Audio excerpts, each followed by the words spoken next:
Bueno, muy buenos días, bienvenidos a nuestra semilla agustiniana para este día.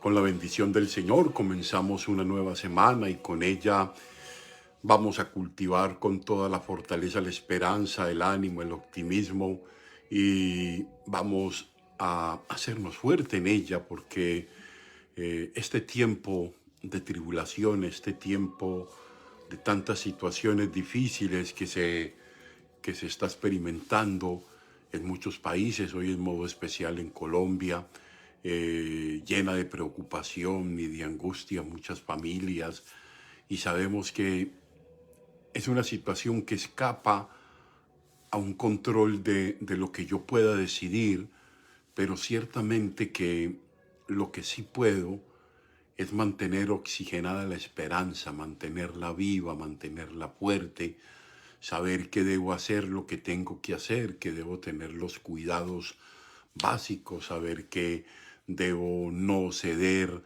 a acciones irresponsables en relación a encuentros, a muchas cosas, ¿no? Y sé que las cosas van a estar ahí, una buena alimentación. Todo esto va apuntando precisamente a que vamos creando ese ambiente propicio. Estamos viviendo muchas situaciones y bueno, tenemos que estar muy fuertes para hacernos fuertes entre nosotros, para cuidarnos entre nosotros, para saber responder a estas exigencias que hoy tenemos, ¿no? Entonces no nos desanimemos, llenémonos de la palabra de Dios, llenémonos del Espíritu del resucitado y adelantemos también, ¿no? Entonces un gran abrazo y espero en realidad que esta semana transcurra muy fortalecida en esa presencia del Señor para ustedes y sus familias, ¿no? Miren, hoy tenemos una semilla agustiniana muy interesante porque una de las tentaciones que tiene la vida cristiana, y no solamente de ahora, por lo que se percibe en algunos grupos, incluso comunidades, sino ya desde la antigüedad. Fíjese, Agustín, finales del siglo IV, incluso antecitos, ya había muchos grupos allí con esto que vamos a describir hoy como la tentación a la soberbia religiosa. Miren, la soberbia religiosa es de las cuestiones que más pueden deteriorar, digo yo, de alguna manera nuestra vida cristiana, y para nosotros que tratamos de seguir estos lineamientos de San Agustín, la misma vida agustiniana que entiende Dios en la fraternidad, en el crecimiento, en la vida como progreso, en la vida como itinerario, ¿no? Entonces vamos a ver este texto que nos conecta con esa realidad de perfección de vida cristiana hacia la que caminamos y como qué tentaciones debemos evitar en este transcurso de nuestra vida cristiana. Miren el texto es bien interesante. Preguntas, dice Agustín, si en esta vida puede alguien vivir tan adelantado en la perfección de la justicia que viva sin pecado alguno. Ahí está una afirmación. Mira lo que dice el apóstol Juan, a quien el amor del Señor distinguió entre los discípulos. Si dijéramos que no tenemos pecados, nos engañamos y la verdad no está en nosotros. Ojo, si dijéramos que no tenemos pecado, nos engañamos y la verdad no está en nosotros. Si pues esos a quienes mencionas en tu carta, seguramente está dando referencia a un grupo, en tu carta, dicen estar sin pecado, se engañan a sí mismos y la verdad no está en ellos. Como ves, si confiesan ser pecadores, para obtener la misericordia del Señor, renuncian a engañar a otros a quienes tratan de afianzar en esa altivez. A todos es necesaria la oración que el Señor entregó a los mismos carneros del rebaño, es decir, a los apóstoles, para que cada uno diga a Dios: perdónanos nuestras deudas, así como nosotros perdonamos a nuestros deudores. Si alguien no necesita de tales palabras en la oración, diremos que el que vive acá sin pecado, vivir acá sin pecado. Mas si hubiese previsto el Señor que había de darse hombres tales, sin duda mejores que los apóstoles, les hubiese enseñado alguna otra plegaria en la que no pidiesen perdón de sus culpas, pues todas se le han perdonado por el bautismo. El santo Daniel oró, no delante de los hombres, como exhibiendo una engañosa humildad, sino delante de Dios, es decir, en su plegaria dirigida a Dios. Y confesaba no solo los pecados de su pueblo, sino también los propios, como por medio de sus labios verídicos quedó consignado. Por lo tanto, creo que a esos debo decirles lo que el Señor pregunta a un orgulloso por medio del profeta Ezequiel. ¿Eres acaso más sabio que Daniel? No podríamos preguntar con el Evangelio. El que esté sin pecado, que tire la primera piedra. ¿Quién es perfecto dentro de esta condición humana, no? Vamos entonces a comentar este texto que me parece muy interesante y que nos ayuda en este caminar de la vida cristiana a caminar en la perfección, ¿no? De hecho, Agustín, en muchos de sus escritos, dice que la primera condición para ser perfectos es caer en la cuenta de que no somos perfectos. Es caer en la cuenta de que somos imperfectos, de que tenemos limitaciones, de que tenemos cosas que superar, de que tenemos que avanzar en ser mejores seres humanos, mejores personas, ¿no? Entonces digamos que es un texto muy interesante de orden pastoral. Agustín está hablando a su gente. Pareciera referirse a los donatistas que se consideraban sin pecado. ¿Quiénes eran los donatistas? Era un grupo religioso que en el tiempo de Jesús era conocido como los cátaros o los puros. Un grupo que pretendía proponerse como perfectos. Esto es bien interesante. Un grupo que se entendía perfectos, sin pecados, y se daban el lujo de excluir y de marginar a muchos. Es una historia interesante. Un grupo puritanista, digámoslo así, de la antigüedad, y de muchos que también a veces los hay hoy, que siempre discriminan, critican, alejan y que se autoengañan en una perfección que es muy complicada, ¿no? Es más fácil vivir en la humildad de saberte imperfecto, pero avanzando desde el Señor hacia una mayor perfección, ¿no? Los que consideraban perfectos, se consideraban perfectos y sin faltas. Esta tentación es constante, ¿no? Grupos pertenecientes a las comunidades de una observancia rigurosa y casi obsesiva, ¿no?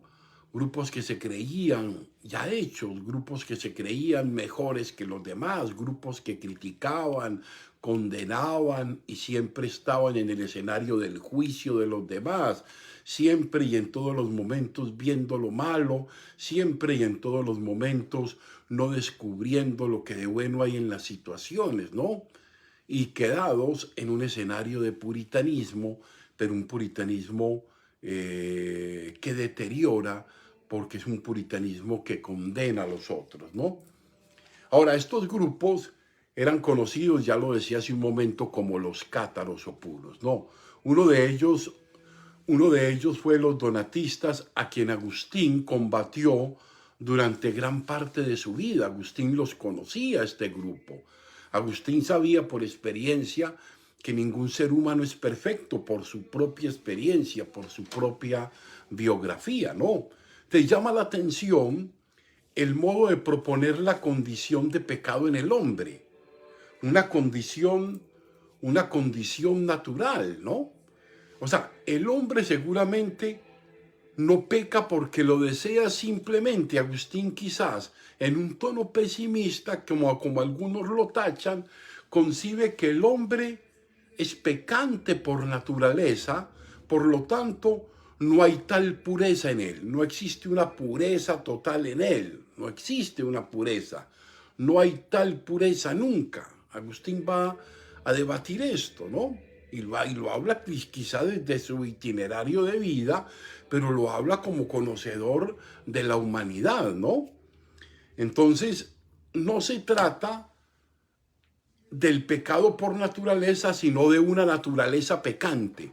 O sea, una naturaleza que está inclinada, una naturaleza que se ve a veces, y lo decimos muchas veces, hey, pero yo por qué estoy como tan sometido a tantas fuerzas negativas que a veces me arrastran al mal que no quiero hacer.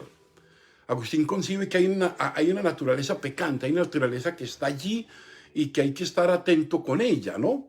Entonces, naturaleza pecante. Entonces, lo que me parece más ilustrativo en términos pastorales de este texto, en términos pastorales, es la presentación del Padre Nuestro, y hay un argumento genial, discursivo, donde deja muy claro que Cristo no hubiese enseñado esa oración al ser humano si no hubiese sido pecador. Esta parte es bien interesante. O sea, Jesús no hubiese dejado el Padre Nuestro para que todos los días lo dijéramos, para que todos los días reconociéramos que somos pecadores. Perdona, Señor, nuestras ofensas.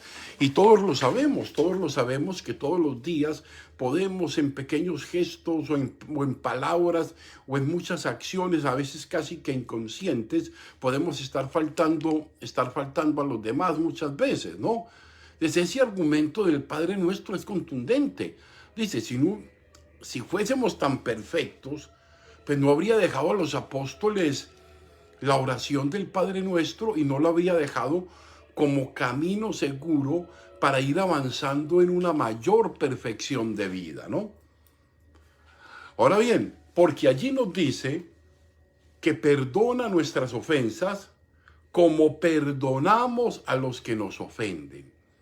Es una doble condición. En otro texto va a decir Agustín, esto tiene es un contrato que tiene una doble cláusula, ¿no? El amor, el perdón de Dios y el perdón nuestro a los que nos han ofendido. Si falta una de las dos, se incumple la cláusula, por lo tanto se daña el contrato. Ahora, si el hombre no fuera pecador, no tendría razón de ser esa oración enseñada por el Divino Maestro. ¿Para qué la enseña? Es una oración de la cotidianidad, es una oración que diariamente la hacemos, es una oración que diariamente nos invita a ser humildes, a reconocer lo que somos. Entonces, el esfuerzo del hombre no debe estar en ser impecante, o sea, en sentirse puro, en sentirse impecable, en sentirse intachable, ¿no? Incontaminado. Dije, no, todos tenemos alguna cosa que nos deteriora, que nos desdibuja, que no nos permite estar tranquilos. Ahora, el esfuerzo del hombre está en ser humilde de corazón, eso sí, en reconocer su situación pecante siempre. Hombre, sí, yo reconozco que hay cosas que me quedan grandes, hay cosas con las que combato, hay cosas en las que siempre tendré que estar muy atento, porque sé que son las que me inclinan a hacer muchas cosas que no quiero, ¿no? Ahora, en no sentirse orientado a una perfección absoluta, entre otras cosas, poco real. Eso es poco real porque en realidad sentirnos así es como nos decía hoy la lectura esta, citando a Juan, el que dice que no tiene pecado se engaña a sí mismo y engaña a los demás. Podemos decir que nos deja la gran enseñanza de tener la certeza de no ser perfectos. Ese es el punto de partida, pero sí de estar en camino hacia ella, progresando progresando siempre, avanzando siempre, no quedándonos conformes con lo que somos, como dice el mismo Agustín, si queremos llegar a lo que deseamos.